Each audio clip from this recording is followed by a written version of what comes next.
Let's start with the Indie World Direct for the Nintendo Switch and now the Nintendo Switch 2 that just took place. Nintendo's in a bit of an interesting position here because they've got a new machine to get into people's hands with the Nintendo Switch 2, but a lot of indie titles will run on both Switch 1 and Switch 2. So if you are a huge indie fan and that's what you normally play and that's what you play mostly, there really isn't, I think, a huge sense of urgency to get into the Nintendo Switch 2, although Yacht Club has announced that Mina the Hollower, which is the most exciting game that I saw, and it's coming in October, but that was the most exciting thing that I saw in the Direct. I can't wait for that game. I love Yacht Club, and I love their kind of Zelda-like take on the experience that they're putting together with all kinds of cool powers and lots of cool environments to check out. It's 8-bit style, but it looks incredibly ambitious. I'm super excited about that, and Mina the Hollower will run at 120 frames per second on Nintendo Switch 2. I don't know how much that will really enhance the experience, but it's pretty cool.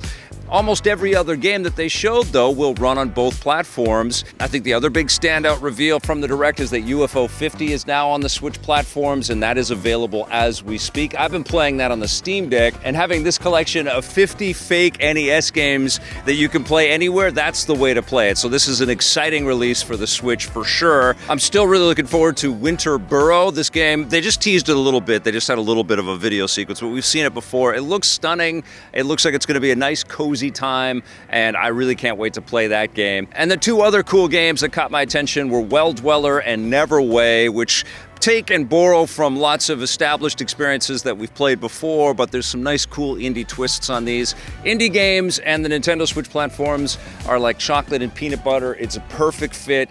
I don't think this Indie World Direct was especially mind-blowing, but there was definitely some fun stuff there. It is going to be interesting to see how the relationship that Nintendo has with indie developers evolves as the Switch 2 continues to grow its install base. Maybe the Switch 1 is just going to have this nice long life as this indie player's dream system. Who knows? But I'm going to give this Direct a 7 out of 10.